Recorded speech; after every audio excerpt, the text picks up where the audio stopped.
Yo, what's going on, guys? It's Houston Sports Hub back another video day, and today the Houston Astros lose to the Cleveland Guardians, and this is a tough loss, of course, but at the same time, I'm not upset with this team today. Honestly, I know that there's been a lot of losses, so I really couldn't tell you if this was the first time, but for me, it feels like the first time where this team loses a game, and I look at everything that happened in the course of this ball game. And I don't see this as a loss that is our fault. I look at the starting pitcher, I look at the bullpen, and I'm proud of the way they pitched today. I'm not proud that the Astros weren't able to score runs as they should have in this game, but they didn't do bad at the plate. They put up 7 hits after a 12-hit night in a extra innings game yesterday, going 10 innings, surviving, putting up 10 runs. I think 7 hits. They were not terrible hitting today. They weren't great, but they weren't terrible today after a great and longer game than usual today. And then they have to deal with it again in this game, another extra innings game, 10-inning game. Now, this is interesting for the Guardians, and this is an interesting fact about the Guardians, which I didn't even know that going into this game. But this game makes it 4 straight games for the Cleveland Guardians that they've gone into extra innings. The last 2 against the Astros, and then whoever they were playing in the previous series, I guess they went the last 2 games going in extra innings. I wonder when the last time, potentially tomorrow, if they went into extra innings again, which I do not want to deal with again, because the Astros are so bad in extras, 1-3 this season. Or no, 1-4 now. It was 0-3 yesterday. They got the win, so 1-4 now. But I don't know. I would love to know the last time a team went 5 straight games going to extra innings, or 4. So, let's get into this game. But I was proud with the way the Astros pitchers were good tonight. Justin was great. JV was great. This bullpen was great. Montero bounced back after a rough outing yesterday. Presley, got his first chance to pitch in the 9th inning this year. Josh Hader went an excellent 2 innings yesterday, helped the Astros tremendously, going 2 innings in the 9th and 10th. So he had the day off, maybe even tomorrow off as well. I think it'll depend on how the game is going for the Astros tomorrow. And Presley got that first chance, and he looked good. He got 3 strikeouts. Even Sean Dubin, I thought, was good. Yes, he does give up the game-leading run for the Guardians, and he gets the loss. But at the same time, he was in a situation after giving up 2 walks and a hit, and bases loaded. He gets a strike. Bases loaded, 0 outs. He gets a strikeout, and he then then the Astros ground into double play. Innings over, and that he doesn't even get the earned run on that. Dubin doesn't even get the earned run on that because that was the ghost runner that scored, and that right there is what frustrates me about this game, and that's why the Astros lost this game. It's the stupid ghost runner. I hate it. It's out of everything with baseball's rules, that's the rule I hate the most. I think it's something that needs to be changed. I know baseball wants these games. They don't want these games to get longer in extra innings because potentially that could happen. But at the same time, I look at you already cut down the time of these games when you got the pitch clock and you made all these adjustments, which really helped with how long these games were. At the same time, I think if you're gonna change it in the playoffs, because they don't have the ghost runner in the playoffs, I think it should go back to how it was. This was something they started it COVID year. It needs to go back. I'm not just saying this because it hurts the Astros. I think it's stupid for any team. Look, I know the Astros have not been great in extra innings since they made this rule. They've been really bad. But at the same time, I'm not just saying this because of the Astros. I'm saying this because of every team. I think it's stupid. And at the same time, sometimes it doesn't really work to cut time. Sometimes you'll just see teams exchanging runs. One team will score 1 run, then the other team will score 1 run. Sometimes, yes, like in for instance, this game, they only went 1 inning. They didn't go 11, 12, 13 innings. But you have seen multiple times throughout the last couple of years, a lot of times where teams will just go at each other for, all the way to the 13th, 14th inning, if not longer. Well, I don't know if we've ever seen 15 innings since this rule, but I know we've seen 13, 14 multiple times. yes, this has helped. But at the same time, it's not really helping, and but at the same time, you got to be able to cash in when you have that opportunity, down one with a runner on second, and if you can't, I don't know what to say. And the Astros weren't able to do that today. Joey Loperfido struck out, but at the same time, look at Loperfido, man. He's a rookie. That is hard as hell, being a rookie, having to be in that situation in the 10th inning and having an at-bat like that. That is tough. And if I'm not mistaken, didn't he have a 10th inning at-bat last night as well? So that's back-to-back days for this kid in his first couple games with 10th inning at-bats. So, give him a break. So he struck out, and then the tough part, and I don't understand this. Dubon flies out. It goes to left field. Great catch by left fielder who was starting. Kwon. I mean, he's our killer. He's the Astros killer. He's been one of the best. I can't be upset about Kwon because he's one of the best hitters in baseball this year. He's third in batting average in the league. He's been dominating this year. He's had an RBI double and an RBI triple. He reached base every time yesterday, went 2 for 2. 5 out of his 5 plate appearances reached base every single time. He's been dominant. He's been dominant the whole season, period. But, I mean, without him, the Astros would have won this game for sure. But he makes a fantastic catch at left field to potentially, if he doesn't make that catch, the Astros tie the game. And Caratini, he doesn't even put his head up. He has his head down and just running. He was running all the way to home base after this hit by Dubon. And what I'm wondering is Gary Pettis, their baseman coach. I love Gary Pettis. But why? I mean, why did Gary Pettis not tell him, go back? I mean, that's something I don't understand. Because the catch was made by Kwon after, to the point of, the catch was already made by the time Caratini passed Gary Pettis. I don't know why Gary Pettis didn't send him back. Did Gary Pettis think the ball hit the ground? I don't understand that right there. Why was he not sent back?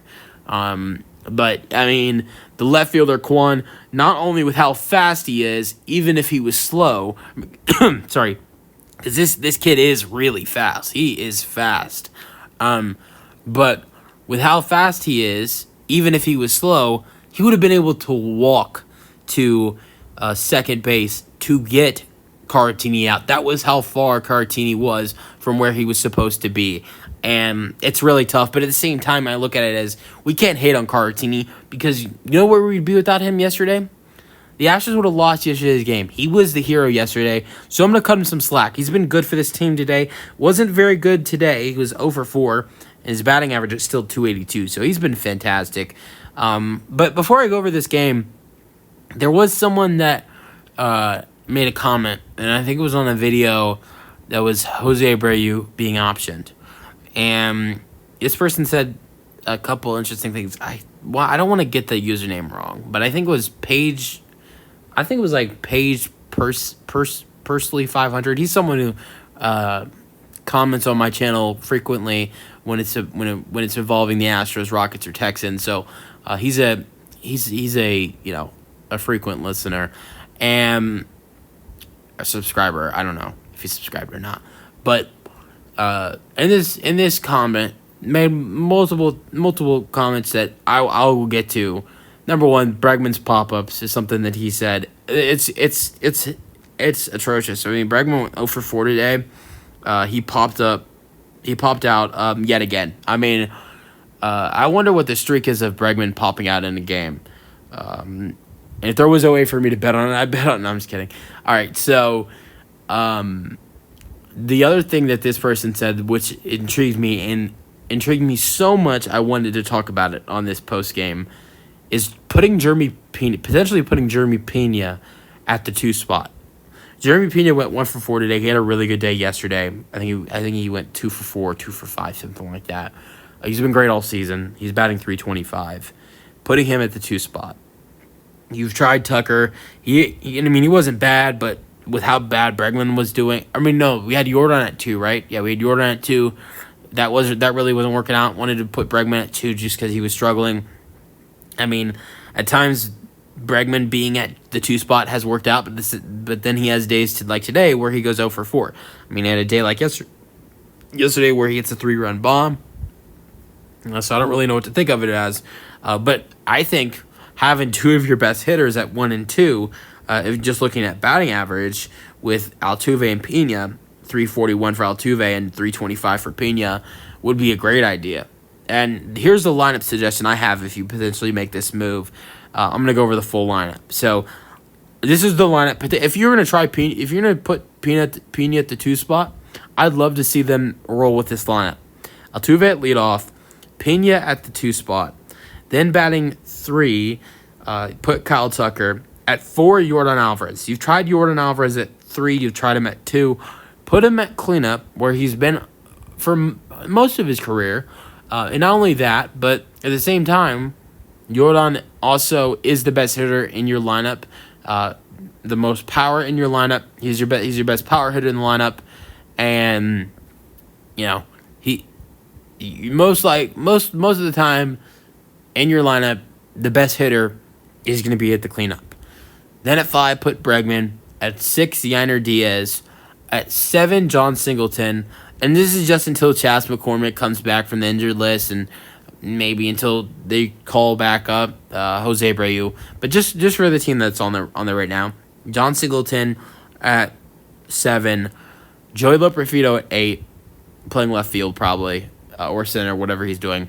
And then at 9, Mauricio Dubon. One reason why I love potentially putting Joey Loperfido at 8 and 9, I think that's where they were today. Loperfido and Dubon were at 8 and 9 today, and I'd love to see the Astros potentially keep doing that. Really, the only thing that changes in this potential lineup, Loperfido compared to what today's lineup was, Loperfido and Dubon stay at the 8 and 9 spot. John Singleton goes from 6 to 7. Yainer Diaz, who was taking the day off today, goes back into the lineup and would be 6. And then Pena and Bregman switch off, and then Tucker and Yordan Alvarez switch off. So those are the only changes that are made in the lineup. And honestly, I love having Loperfido at 8 and Dubon at 9, because if you look at it, Jose Altuve, who's been great for this team this year, has a 341 batting average and has done such a great job for this team. The crazy thing about it is that he has 7 home runs this year, and it's the most on the team. Or no, Tucker passed him today, so he's second most on the team now, with 7 home runs. All 7 of those home runs are solo shots. So, and also, he has 10 RBIs in the year with those 7. Only 10 RBIs with 7 home runs. And he only has only 3 of those RBIs this season, and one of those was today, where it's not a home run. And I would love for the Astros to potentially get Jose Altuve more opportunities with runners on base, or probably runners in scoring position. And I think having Loperfido at 8 and Dubon at 9 definitely gives Altuve more chances to bat with runners in scoring position, and he did get the chance to do that today. Fortunately, the first time he did it, he grounded into double play, shortstop to second to first, Dubon out at second. The second time he got an at bat, he did three of his at bats today. He had runners on base, and that's because of having Loperfido and Dubon at 8 and 9. He had an RBI single to score Dubon. He had a ground out to third to get Dubon to third in the 8th. And then in the 3rd, he grounded into double play. Dubon was out at second. So his first at-bat, Dubon was at first. His second at-bat, Dubon was at second. And then his last at-bat, Dubon was at second. So credit to Dubon there. Let's go over the rest of this game. So 3-2 final score, 9 hits for the Guardians, 7 for the Astros, 1 error for both teams. Win goes to Smith, he's 1-0 on the year. Loss goes to Sean Dubin, he's 0-1 now. He pitched the 10th, gave up 1 hit, 0 runs, 1 strikeout, 2 walks.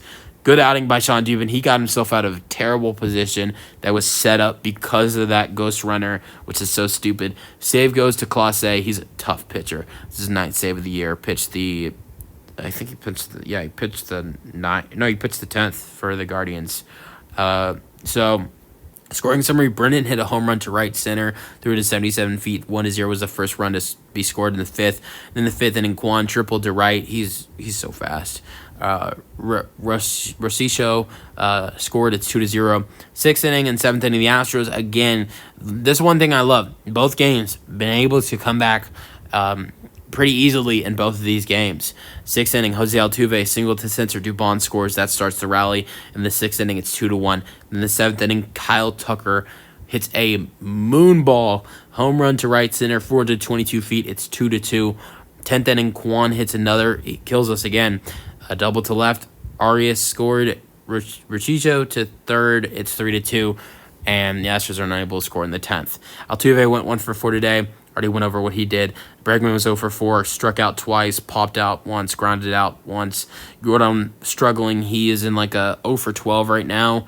In his last 3 games, he did make some contact today, which was good. He lined out twice, hit some. He hit the ball hard, flied out to center, grounded out to second. So not. These weren't terrible at-bats for Jordan. He was making contact, making good contact, but at the same time, they weren't productive ABs. Kyle Tucker went 1 for 4. He did hit that home run, but outside of that, Tucker was 0 for 3 with a flat line out. The line out to center was a really nice hit, and that was it for Tucker. And then Pena went 1 for 4 today. He had a single to right in the 9th, which almost started something for this team because Pena got the single, and then Yainer Diaz came up and grounded into fielder's choice. Diaz was safe at second on throwing error by second baseman Jimenez. Pena safe out at second. So the Astros had a chance in that inning with a runner on second base and couldn't come up with that opportunity. Yainer Diaz did get a pinch hit at bat. And then Victor Caratini was 0 for 4 today after his walk-off home run. Joey Loperfido, how about Loperfido? He had a third inning single to center in his first at-bat. But then the negative about Joey Loperfido is the strikeouts. He struck out swinging 3 times in the 6th, 7th, and 10th. Striking out has been a big problem for Joey in the minor leagues, and it carries over to the majors. He has had 9 at-bats. He's 2 for 9. He's looked good with 2 RBIs, but at the same time, he struck out 5 times. I think it's something that he can work on, but it might very well continue to be a problem for him. Dubon went 2 for 4, scored 1 run. He had 2 doubles. It was a double day for Doobie. Doubles. So 2 doubles to left in the 6th and the 8th. He lined out into double play in his other at bat. Now, Dubon shocked me today. So here's the interesting thing. Dubon this season has been terrible when no runners on base, but has been fantastic when he has runners on base or runners in scoring position. Today, Dubon was amazing with no runners on base with getting 2 doubles, but he was not good when runners on base. He ran into fielder's choice. They got Loperfido to second in the 3rd, and then the 10th he lined into double play, which was honestly was a nice hit by Dubon, just a great catch by Quan. So, but at the same time, Dubon is so clutch for us with runners in scoring position or runners on base. But today, for Dubon, it was the other way around. So that is interesting. JV was great, though, today. 7 innings, 6 hits, given up 2 earned runs, 3 walks, 2 strikeouts. He was only 2. That surprises me. Only 2 strikeouts in 7 innings. That is definitely a little surprising. Justin Verlander, his ERA after 3 starts is 2.08. Montero pitched the 8th, 1 hit after a really rough outing yesterday, giving up a 3-run home run to tie the game at 8 yesterday. So he bounces back. Presley pitched the 9th, was fantastic with 3 strikeouts and 1 hit, and then already went over Dubin. That wraps up this game. Let me know your thoughts on the loss in the comment section, and peace out. Go Astros.